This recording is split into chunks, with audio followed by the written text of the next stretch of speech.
뉴욕 증시의 3대 주요 지수는 내마녀의 날로 인한 변동성 속에 하락 출발했으나 저가 매수세가 유입되며 강보합으로 마감했습니다. 도널드 트럼프 대통령이 상호 관세에 대해 유연성을 발휘하겠다고 언급한 점도 상승에 기여했습니다. 트럼프 미국 대통령이 내달 2일 발표할 관세 조치는 더 표적화된 형태가 될 예정입니다. 블룸버그 통신이 보도한 바에 따르면 이번 발표가 미국의 관세를 대폭 확대하는 것이지만 트럼프 대통령이 이전에 암시해온 전 방위적이고 전 세계적인 조치보다는 더 집중적인 형태가 되고 있다고 전했습니다. 이스라엘과 레바논의 무장정파 헤즈볼라가 휴전 이후 최대 규모의 교전을 벌였습니다. 이스라엘은 보복 차원에서 레바논 남부를 공습하며 로켓 발사기와 지휘본부를 타격했습니다. 이번 사태로 인해 국제 정세 전반에 불안정성이 확산될 수 있다는 우려가 커지고 있습니다. 밤사이 뉴욕 증시에서 있었던 일 쉽고 빠르게 전해드리겠습니다. 안녕하세요. 글로벌 증시와이드 진행의 이연아입니다. 이 뉴욕에서는 역시나 관세에 대한 불안정성이 여전한 상황입니다. 트럼프 대통령의 발언 한마디에 증시는 오르락 내리락 하고 있는데요. 4월 2일에 예정이었던 이 상호 관세에 대해서 관세율을 내리거나 유예할 수 있다는 기대감이 나오고 있습니다. 네, 맞습니다. 또 지난주 금요일에는 변동성이 큰 내마녀의 날을 맞아서 3대 지수 모두 약세로 장 출발을 했습니다. 하지만 저가 매수세가 유입이 되고 또 트럼프 대통령의 관세 유연성 발언이 주목을 받으면서 장 막판에는 상승세로 돌아서는 모습이었습니다. 그렇다면 자세한 마감 상황 자세히 살펴보도록 하겠습니다. 네, 현재 뉴욕 증시 3대 지수 먼저 살펴보면 전반적으로 빨간불이 깃든 모습 확인해 볼 수 있습니다. 먼저 기술주 중심의 나스닥부터 살펴보면요. 0.52% 상승하면서 큰 상승폭을 키웠고요. 다음으로는 S&P 500 지수입니다. 0.08%의 강보합권을 지나면서 마감했습니다. 또 다음으로는 다우존스 지수인데요. 0.08% 상승하면서 역시나 전반적으로 강보합권의 흐름에서 마감한 모습 살펴볼 수 있습니다. 다음 살펴보도록 하겠습니다. 네, 미 10년물 국채금리는 0.4% 상승하면서 마감을 했고요. 필라델피아 반도체 지수는 0.94% 하락한 모습입니다. 요즘 미국의 빅테크 기술주들이 조금 하락세를 계속해서 보이고 있기 때문에 필라델피아 반도체 지수에도 이 값 2로 반영된 것으로 보입니다. 네, 다음으로는 WTI 국제 유가입니다. 0.26% 하락하면서 67배럴 선으로 이제 거래가 되고 있습니다. 그럼 히트맵 열어서 자세한 종목별 흐름 체크해 보도록 하겠습니다. 네, 전반적으로 혼조세가 깃든 모습 살펴볼 수 있습니다. 먼저 전자기술주 살펴보시면 브로드컴 0.59% 상승하면서 마감한 모습 확인해 보실 수 있고요. 테크놀로지 서비스는 빅테크 기술주들을 중심으로 조금 지수를 견인하는 모습 확인해 볼 수 있습니다. 특히나 팔란티어는 4% 가까운 상승폭을 기록하면서 마감을 했고요. 넷플릭스 0.99% 상승했고 오라클 0.32% 하락하는 모습이었습니다. 다음으로 의료기술 분야 살펴보면요. 릴라이릴리가 0.59% 하락하면서 마감을 했는데요. 현지 시각 당뇨병 및 비만 치료제 마운자로를 인도에 출시한다고 전했습니다. 경쟁사인 노보 노디스코보다 먼저 인도 시장에 안착할 전망인데요. 현재 제약바이오 업계는 마운자로의 인도 출시를 긍정적으로 바라보고 있다는 점도 함께 체크해 보시면 좋겠습니다. 네, 리테일 트레이드 부분도 살펴보시면 아마존을 필두로 해서 월마트와 코스트코까지 좀 빨간불, 상승불 켜져 있는 모습 확인해 볼 수 있겠습니다. 이어서 M7 마감 상황도 살펴보겠습니다. 네, 먼저 애플입니다. 애플 1.95% 상승하면서 마감했습니다. 애플은 소비자들로부터 핵심 기능이 탑재된다고 해놓고 AI 허위 광고를 했다며 소송을 당했다는 소식도 들어왔는데요. 애플 기기의 핵심 인공지능 기능 탑재가 지연이 되면서 소비자들의 불만이 커진 겁니다. 네, 그동안 이 경쟁사에 비해서 기술이 뒤처졌다는 평가를 받아왔던 애플은요. 이번 연기로 아이폰을 비롯한 기기 판매에도 영향을 받을 것이란 우려가 나오고 있습니다. 다음으로는 엔비디아입니다. 지금 현재 엔비디아만 하락불 켜져 있는 모습 확인해 보실 수가 있겠고요. 0.7% 하락한 모습입니다. 네. 지난주에 GTC 2025가 있었죠. 그동안 전 세계에서 쏟아졌던 기대와는 다르게 이번에 반향은 그리 크지 않은 모습을 볼 수 있었습니다. 작년에는 차세대 칩 발표 이후에 주가가 치솟았지만 2028년 올해까지 이제 제품 로드맵을 발표하고도 이 주가에는 크게 영향을 미치지 못한 모습 보였습니다. 오히려 이렇게 소폭 내린 모습 현재 볼 수가 있겠습니다. 엔비디아가 과연 다시 힘을 내줄 수 있을지 끝까지 지켜봐야겠습니다. 다음으로는 마이크로소프트 살펴보겠습니다. 마이크로소프트 1.14% 상승하면서 마감했습니다. 마이크로소프트는 휴대용 게임기의 새로운 가능성을 제시하며 엑스박스와 윈도우의 장점을 결합한 기기를 준비 중이라는 소식이 들리면서 게임 팬들의 관심이 집중되고 있습니다. 다음으로는 아마존 0.65% 상승하면서 강보합권의 흐름 보여주면서 마감을 했습니다. 이어서 살펴보겠습니다. 네, 알파벳 보겠습니다. 알파벳 0.73% 상승한 모습이었고요. 다음은 메타플랫폼스 1.75% 역시나 상승한 모습이었습니다. 특히나 오늘은 이 테슬라의 주가가 좀 눈에 띄는데요. 테슬라 5.27% 좀 크게 반등을 하면서 올라온 모습 볼 수 있겠습니다. 사실 그동안 급락했던 테슬라 주가가 최근에는 반등 기미를 보이고 있습니다. 하지만 미국 소비자 심리는 테슬라에 대해서 냉랭한 것으로 분석이 되면서 향후 주가 향방에도 이목이 쏠리고 있는데요. 특히나 미국에서 테슬라 전기차를 중고차로 내놓는 비중이 역대 최고치를 기록했고, 반면 테슬라 구매를 고려 중이라는 소비자 응답 비율은 역대 최저치로 나타나기도 했습니다. 다음으로는 글로벌 주요 이슈들 살펴보겠습니다. 관세발 인플레이션 반등 불안감이 커지는 가운데 이번 주 월가의 시선은 물가 지표로 쏠리고 있습니다. 미국이 상호 관세를 발표하는 4월 42일이 가까워지면서 이 도널드 트럼프 미 행정부가 내놓을 이 상호 관세 관련 메시지도 시장을 크게 흔들 것으로 예상됩니다. 현지 시간 23일 미 상무부에 따르면 3월 근원 물가 지수를 오는 28일 발표할 예정입니다. 이 변동성이 큰 식료품 에너지를 제외해 물가의 기조적인 흐름을 보여주는 근원 PCE 물가는 이 미 연방준비제도가 가장 주시하는 인플레이션 지표입니다. PCE 지난달 근원 물가는 블룸버그 통신이 예상치 기준으로 2.7%, 1년 전 동기 대비 올라서 1월보다 상승폭이 더 확대됐을 전망입니다. 전월 대비로도 1월보다 오름폭이 커진 0.35% 상승이 예상됩니다.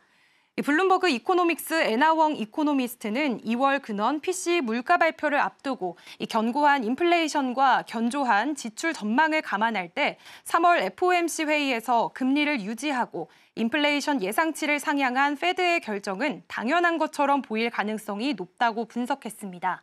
최근 소비 심리가 냉각되면서 오는 25일 나올 컨퍼런스 보드에 3월 소비자 신뢰 지수도 주목됩니다. 미 경기에 대한 소비자들의 자신감을 엿볼 수 있는 소비자 신뢰 지수는 이달 94.2를 기록해 전월보다 4.1 하락할 것으로 예상됩니다. 2월에도 전달 대비 7포인트 내린 데 이어 3월에도 추가 하락하며 소비 심리가 지속적으로 악화될 전망입니다. 네, 도널드 트럼프 미국 대통령이 내달 2일 발표할 관세 조치들은 전면적인 것보다 더 표적화된 형태가 될 것으로 보인다는 현지 보도가 나왔습니다.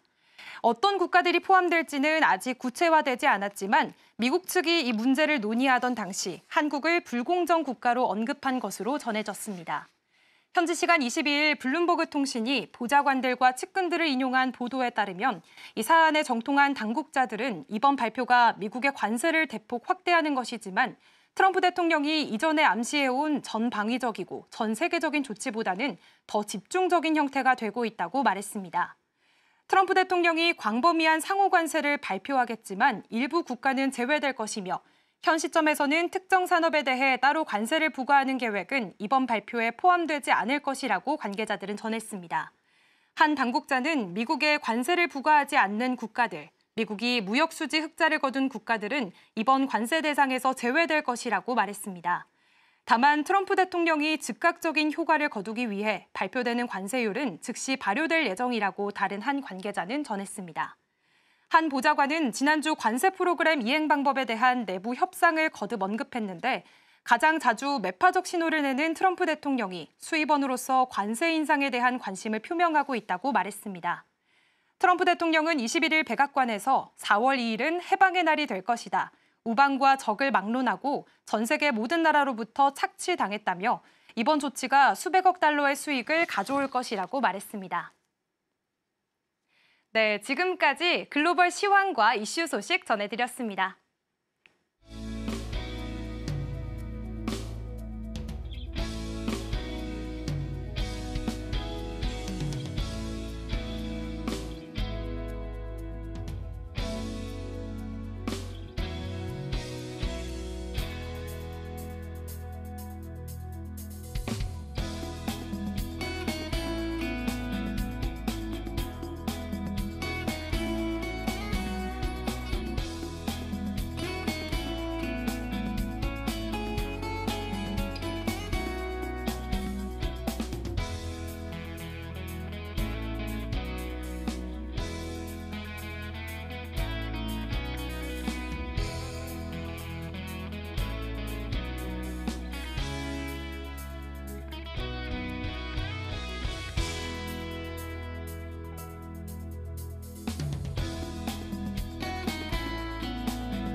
월요일 글로벌 마켓 리뷰 본격적으로 시작하겠습니다. 오늘 함께 하실 분은 인사이드K 배종찬 소장입니다. 소장님 어서 오십시오. 안녕하십니까? 네, 안녕하세요. 자, 오늘의 헤드라인은 상호 관세 일주일 앞으로 PC, PMI 주목입니다.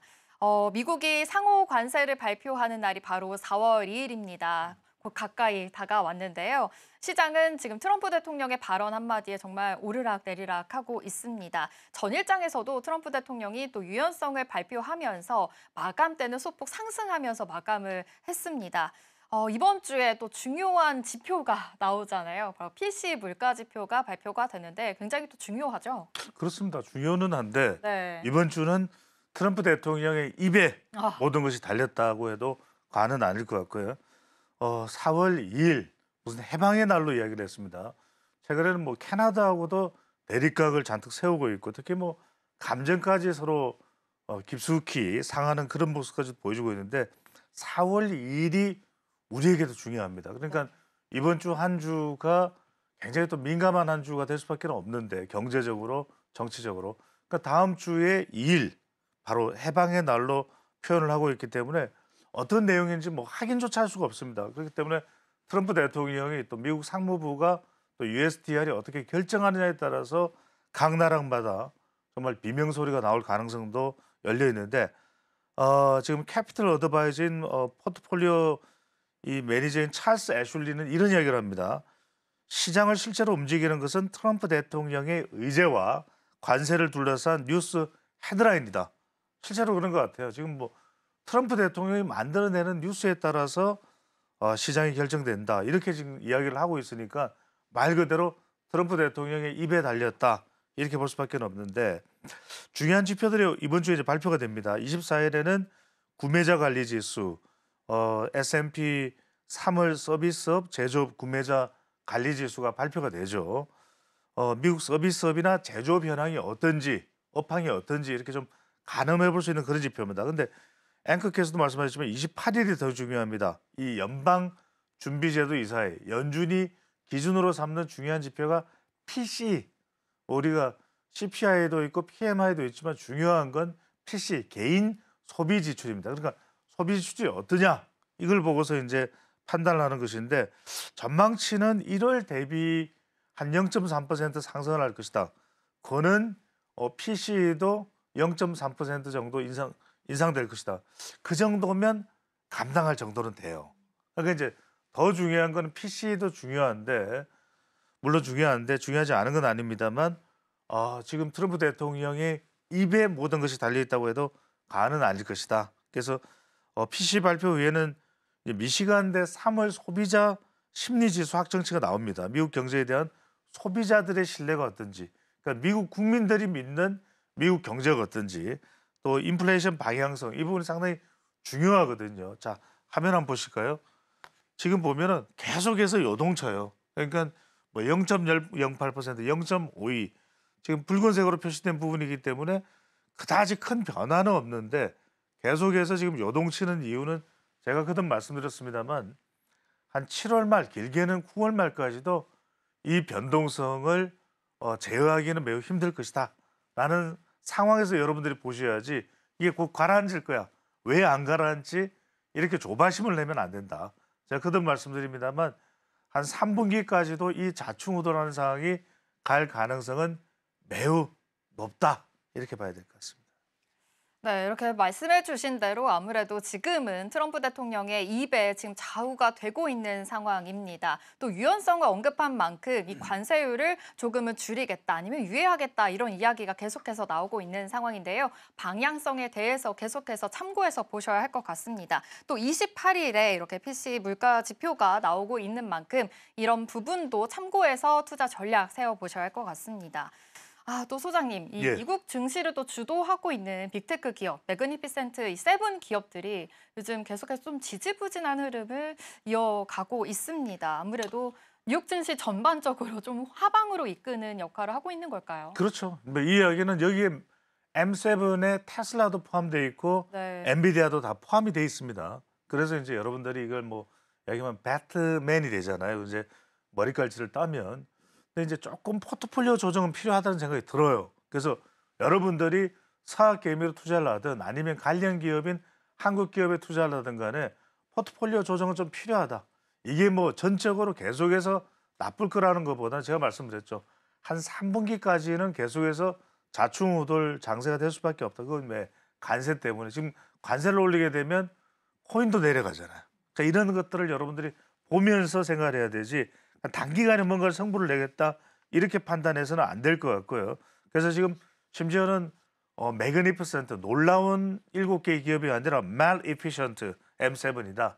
정말 이 효율성도 없는 아무짝에도 쓸모없는 세븐 아니냐 이렇게까지 비아냥거림도 나오고 있는데 지금 보면 올해 들어서 모두 마이너스 수익률이에요. 그런데 반면에 제가 어떤 말씀을 드리냐면 이른바 중국판 M7은 좋다 이거예요. 그러니까 이 비교가 되는 이유는 미국이 지금 전 세계를 상대로 싸우고 있는 동안 중국 기업들은 썩 나쁘지 않다. 그러니까 여러분들이 지금 이따가도 말씀드릴 텐데 포트폴리오를 어떻게 구성하느냐가 중요합니다. 물론 중국보다는 미국에 대한 기대감이 훨씬 크죠.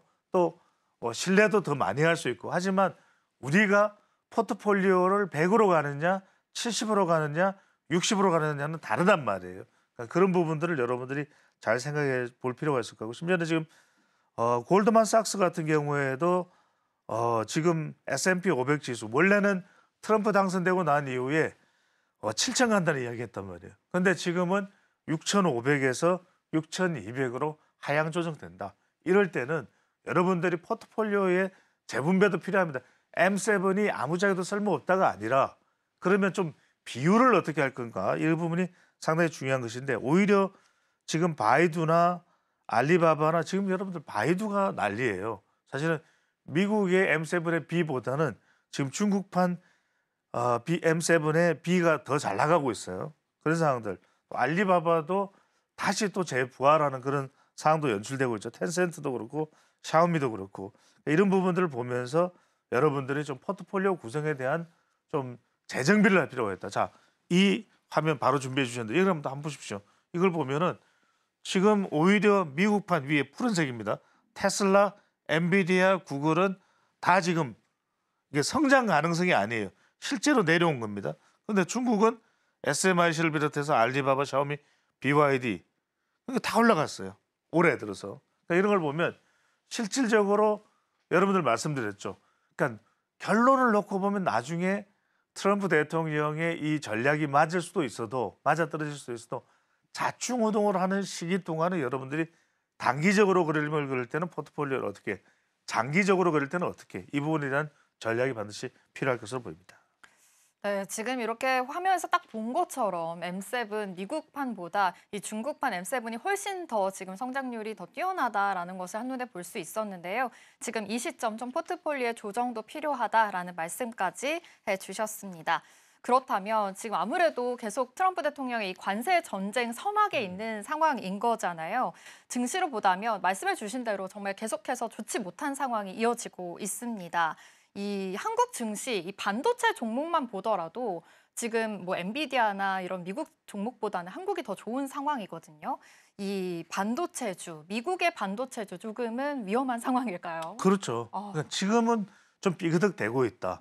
그래서 여러분들이 저는 분명히 우리가 미국을 분석해드리고 있지만 네. 미국에만 시선을 둘 필요는 없는 거예요. 그래서 우리가 뭐로 가도 서울만 가면 되듯이 궁극적으로는 미국에 우리가 투자의 목표점을 두더라도 그 가는 길은 다양한 방식으로 우리가 구성을 할 필요가 있다는 말을 오늘 거듭 드리는 겁니다. 자, 어떤 이야기냐. 자, 그래프 준비가 되면 그래프 바로 보고 들어가죠. 여러분들 보십시오.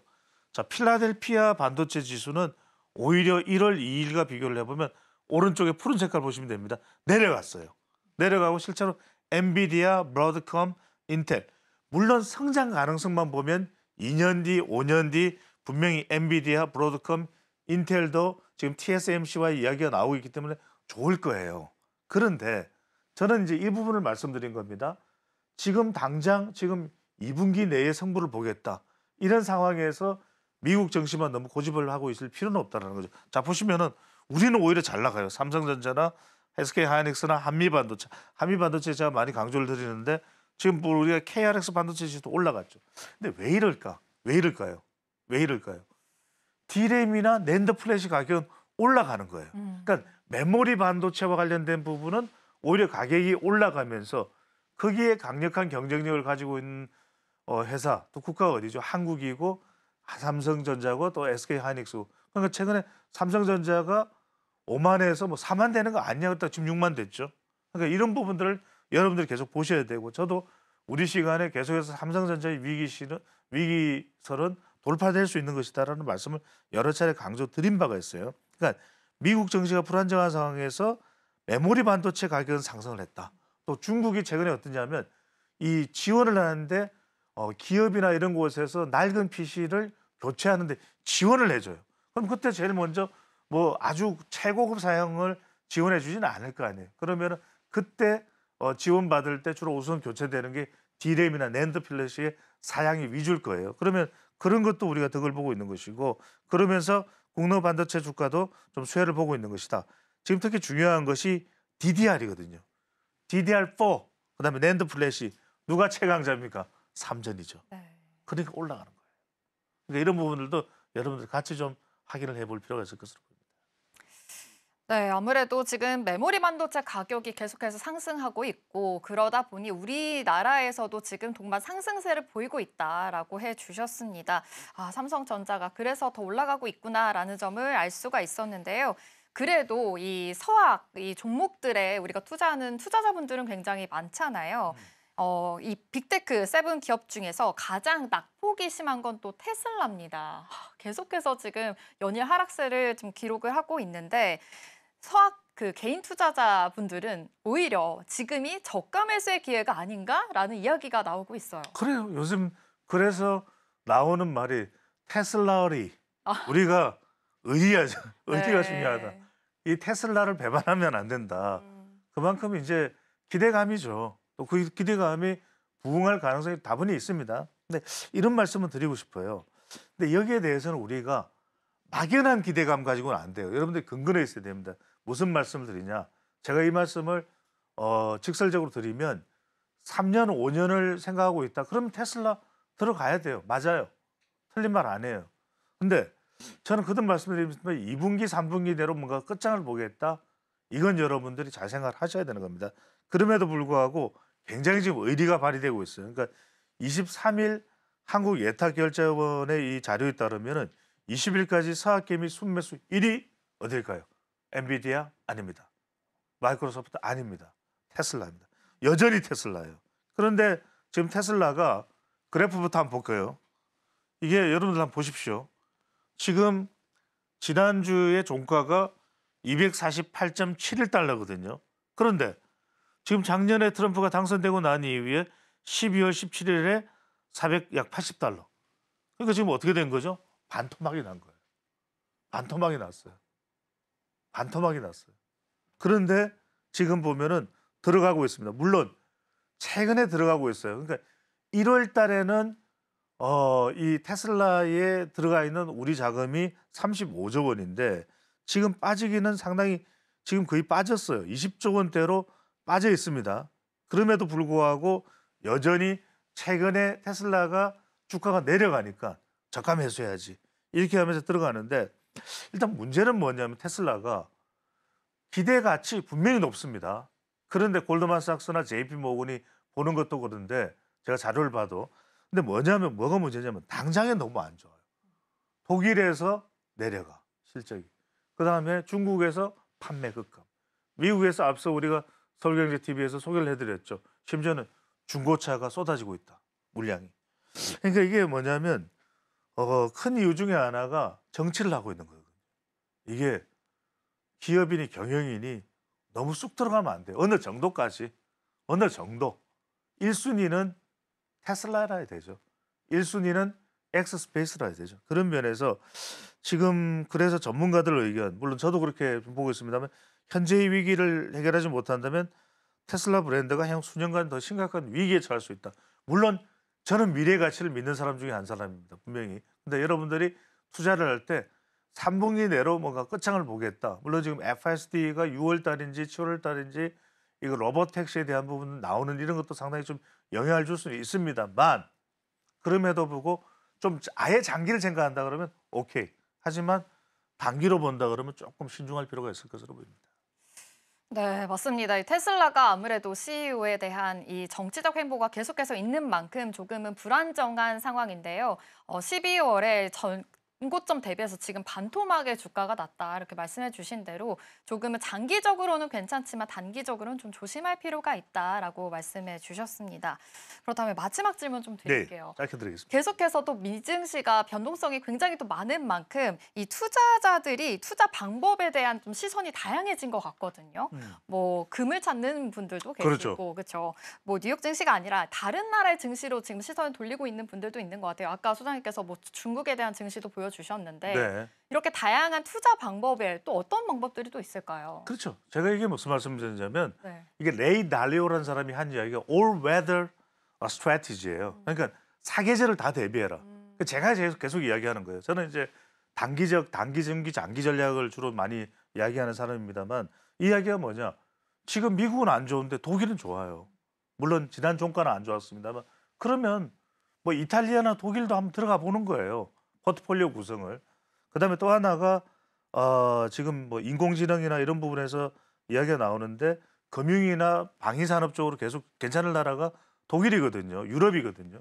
그렇게 가보는 것도 방법이고 또 하나가 이제 좀 가치주 쪽으로 가는 거죠. 우리가 성장주 쪽으로 물론 계속 가는 것도 저는 권장합니다. 물론 장기적으로는 중장기적으로는 그렇다고 봅니다만 단기적으로 볼 때는 금융이라든지 또는 일부 에너지 쪽으로 워렌 버핏 방식으로 또 가치주로 가는 방법이 있다. 최근에도 그래서 벅시어 해스웨이 같은 경우에도 그런 쪽으로 해서 수익을 상당히 올리고 있거든요.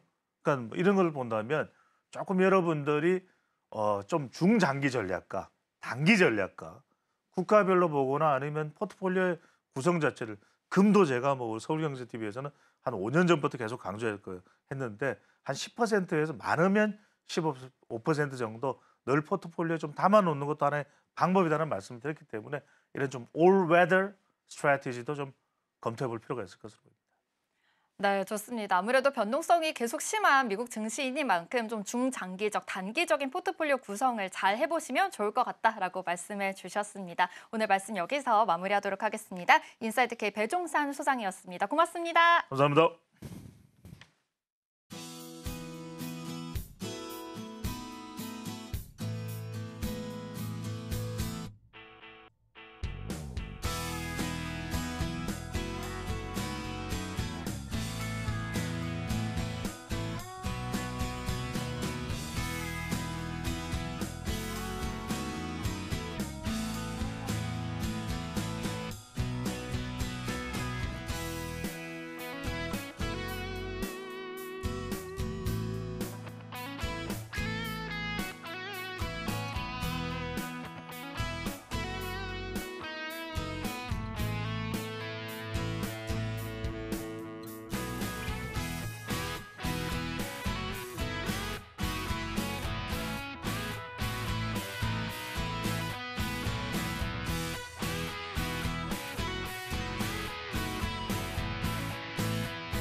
네, 성공적인 코인 투자를 위해 전략 세워보는 시간, 코인 라이브 시간입니다.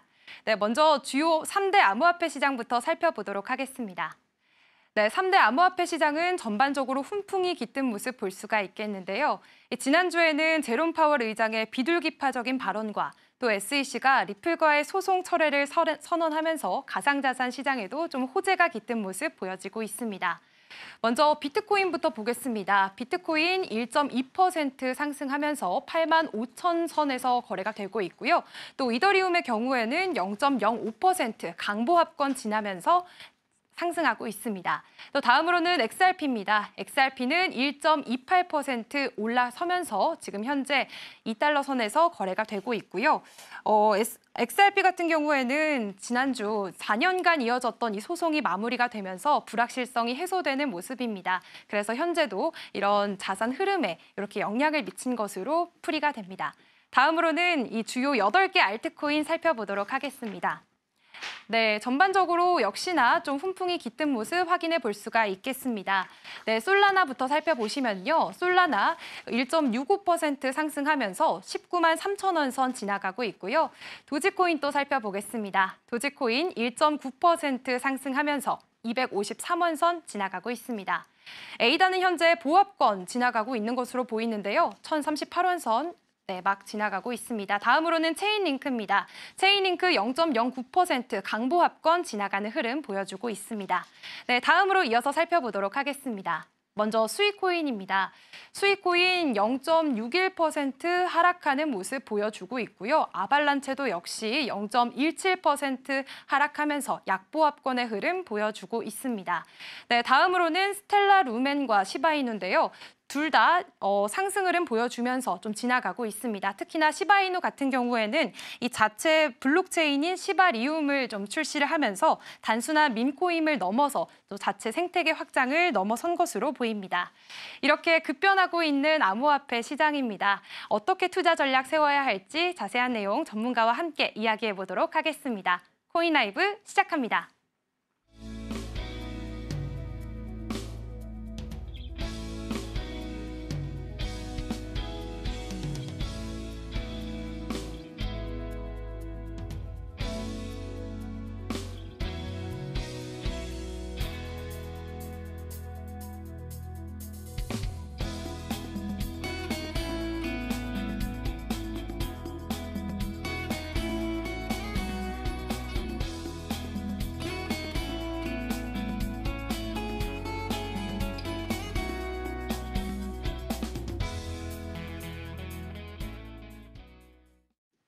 네, 코인 시장의 이슈 분석과 또 투자 전략까지 함께 세워보는 시간입니다. 오늘은 월요일이고요. 이번 주는 특별히 오즈 파트너스의 퍼즈 대표와 함께 월요일 코인 라이브 시작해 보도록 하겠습니다. 대표님 안녕하세요. 네, 안녕하세요. 네, 반갑습니다. 저희가 지난주까지는 비트코인을 왜 사야 하는지에 대해서 좀 중점적으로 다뤄봤습니다.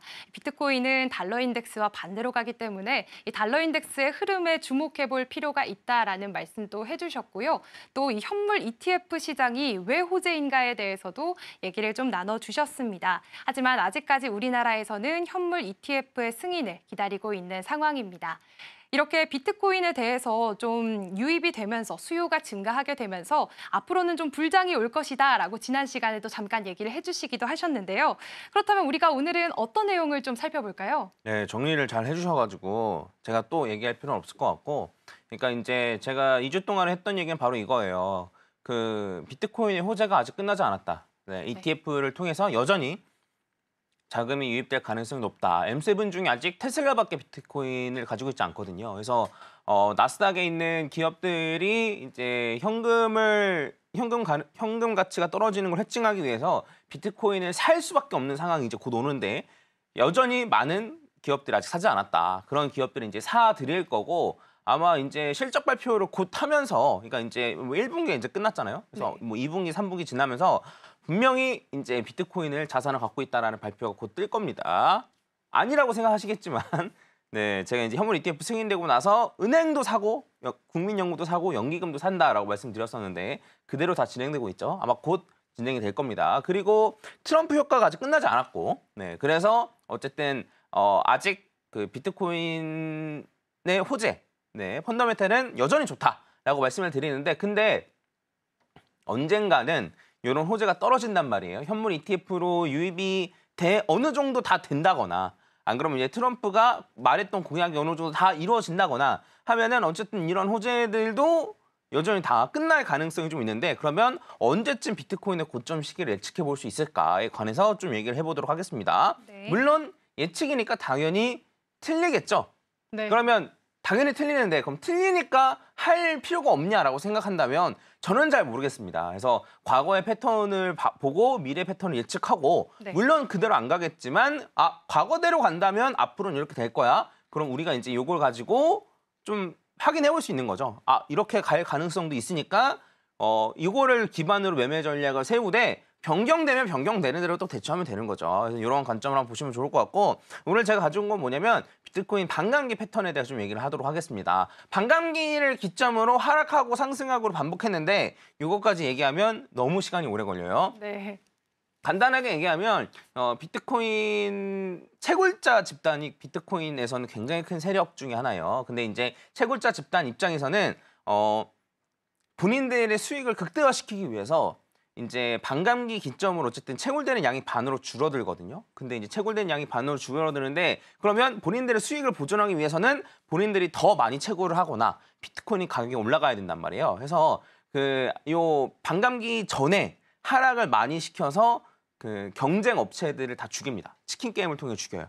네. 네, 그런 다음에 경쟁 업체들을 죽이면 본인들이 채굴하는 비트코인이 많아지고 그 이후에는 현금화를 위해서 가격을 올리는 이런 패턴들이 반복되었는데 요거는 뭐 나중에 뭐 기회가 있으면 좀 말씀드리고 그래서 반감기 패턴이 어땠는지를 한번 보도록 하겠습니다.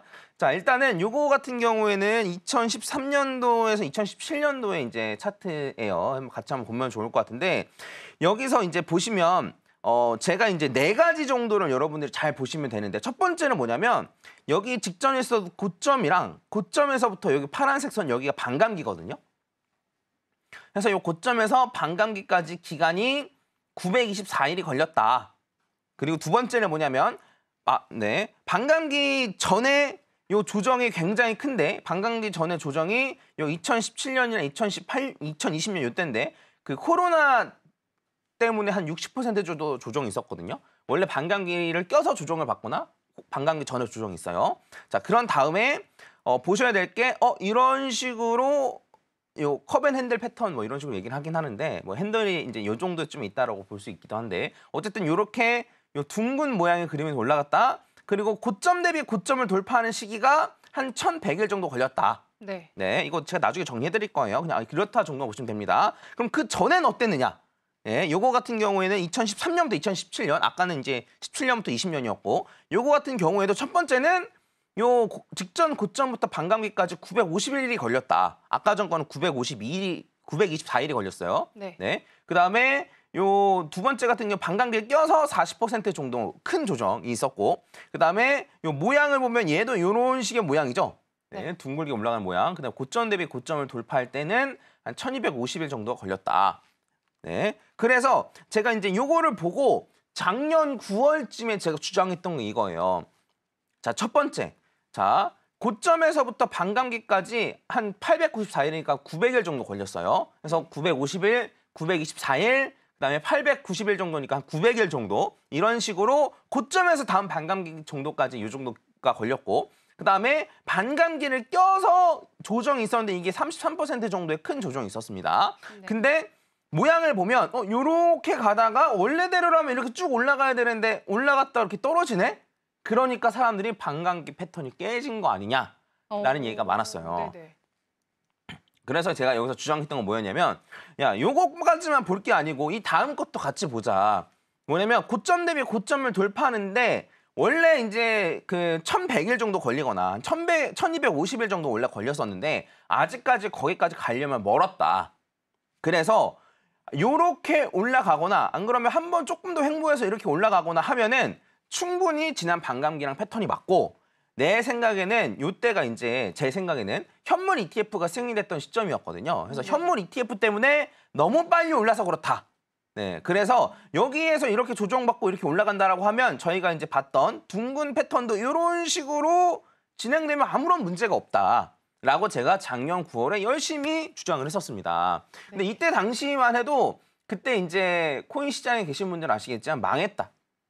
비트코인 망했다. 너무 망했다. 해서 반감기 패턴도 깨진 것 같고 네, 그다음에 이렇게까지 큰 조정이 있을 거라고도 생각을 못 했겠죠. 왜냐면 2023년도에 계속 상승만 했었거든요.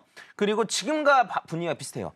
비트코인 끝났다. 빨랑 탈출해야 된다라는 식으로. 그리고 뭐 소위 말하면 그냥 찡찡대는 사람들이 진짜 많았죠. 네. 네. 엄청 많았어요. 네. 근데 그래도 제가 이렇게 주장을 하니까 욕을 하시는 분들도 진짜 많았죠. 네. 많았는데 실제로 어떻게 됐는지를 보면은 이런 식으로 결국에는 1100일 정도 지나서 고점 대비 고점을 뚫고 이렇게 올라갔습니다. 결국은 상승을 하네요. 네.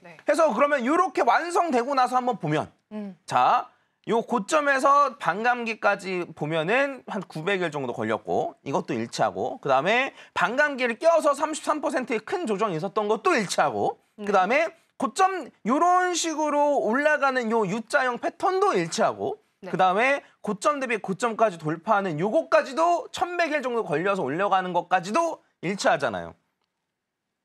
자, 요번에는 아닐 거다라고 생각을 하시는 분들도 있는데 저는 개인적으로는 2번 일어난 일은 3번 일어날 가능성이 높다고 생각해요. 네, 맞죠. 네, 한 번도 일어나지 않은 일이 요번에 일어난다는 것보단 2번 일어난 일이 3번 일어나고 3번 일어난 일이 4번 일어날 가능성이 높다라고 생각합니다. 그래서 그런 걸 바탕으로 전 얘기해드리는 거예요. 물론 요번에도 패턴이 조금 달라지거나 이런 게 있었겠죠. 보시면은 얘 같은 경우에도 결국에는 요렇게 올라가서 요렇게 우리가 U자형으로 가는 걸로 확인한 거잖아요. 그리고 지난번 같은 경우에도 보면은 요런 식으로 올라가는데 요렇게 한번 올라갔다 떨어진 그런 구간도 있는 거고 그다음에 바로 전행 같은 경우는 요렇게 U자형으로 올라가고 해서 U자형이 되는 패턴은 다 달라요. 근데 결과적으로는 요런 식의 패턴 그러니까 요 2013년 같은 경우에는 그냥 U자형이고 그다음에 그 다음번 같은 경우에는 한번 올라갔다가 떨어진 다음에 올라가서 이렇게 U자형이고 그다음에 요번 같은 경우에는 한번 이렇게 팍 올라가고 조정을 크게 받고 올라가서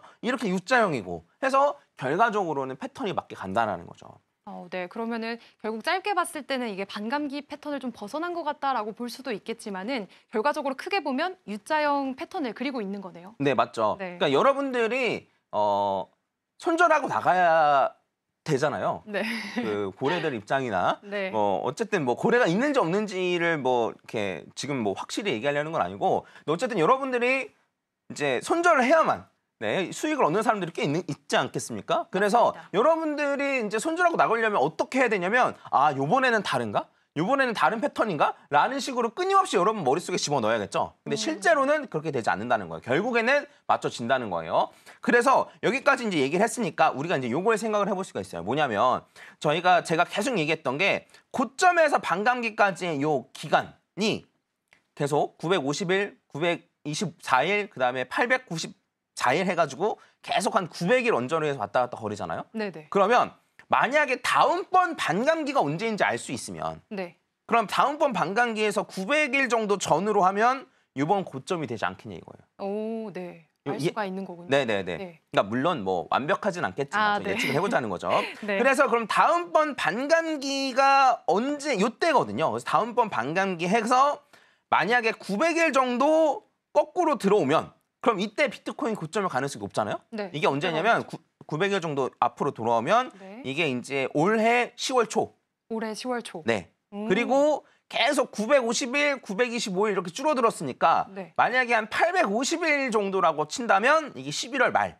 11월 말. 네. 해서 제 생각에는 이제 올해 말쯤 한 4분기에 비트코인이 고점이 될 가능성이 매우 높다고 보는 거예요. 물론 요 반감기가 지금은 2028년 3월 27일인데 네.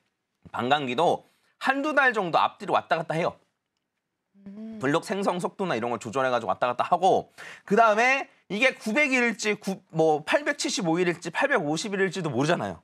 그렇죠. 그래서 이제 지금 무조건 10월이 고점이다라고 생각을 하시는 것보다는 제 생각에는 이때쯤에 고점이 될 가능성이 높다 정도로 생각을 하시고 제 생각에는 이제 올해 한 4분기 한 10월, 11월, 12월 네. 이때쯤에는 비트코인의 고점이 형성될 가능성이 높지 않을까라고 저는 이제 말씀을 드리는 거예요. 네.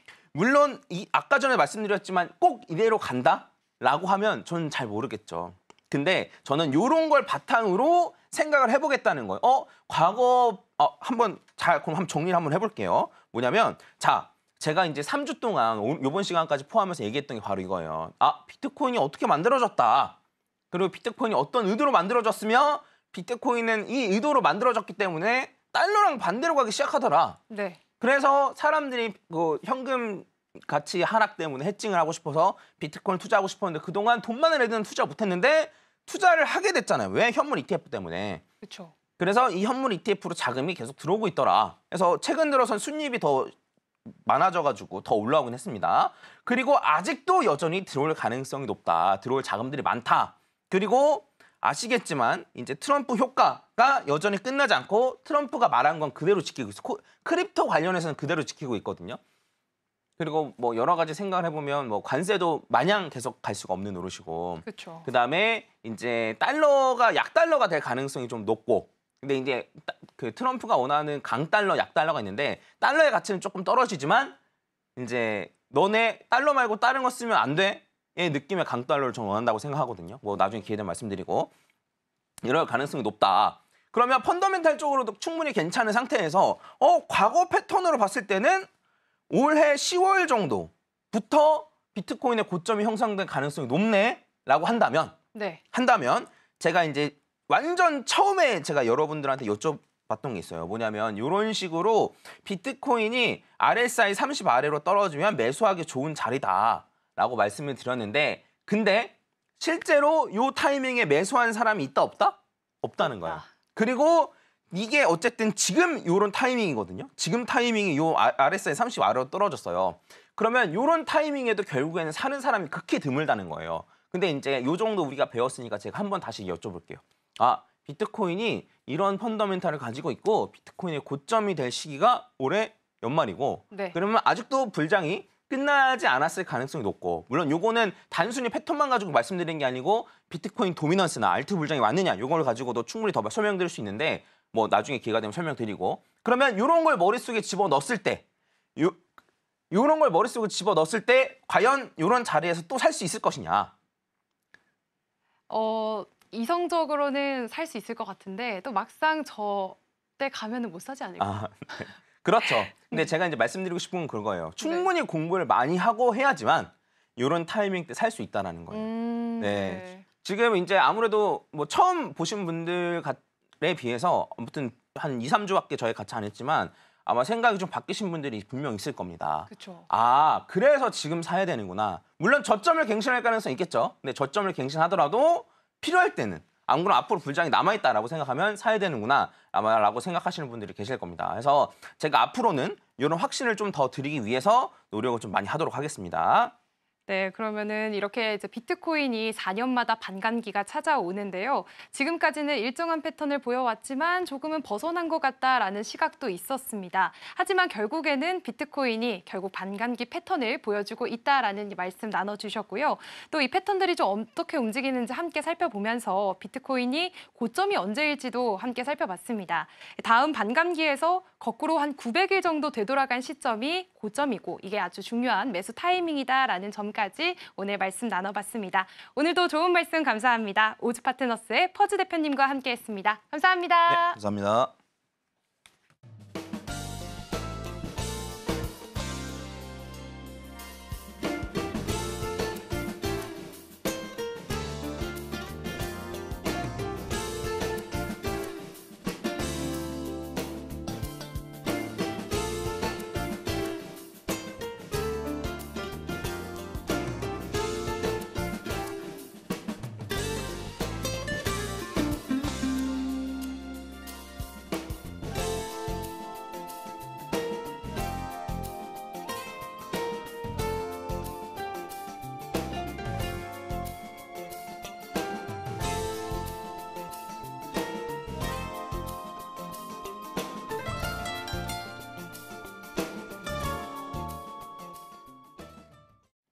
(3월 24일) 월요일 글로벌 증시와이드가 준비한 소식은 여기까지입니다.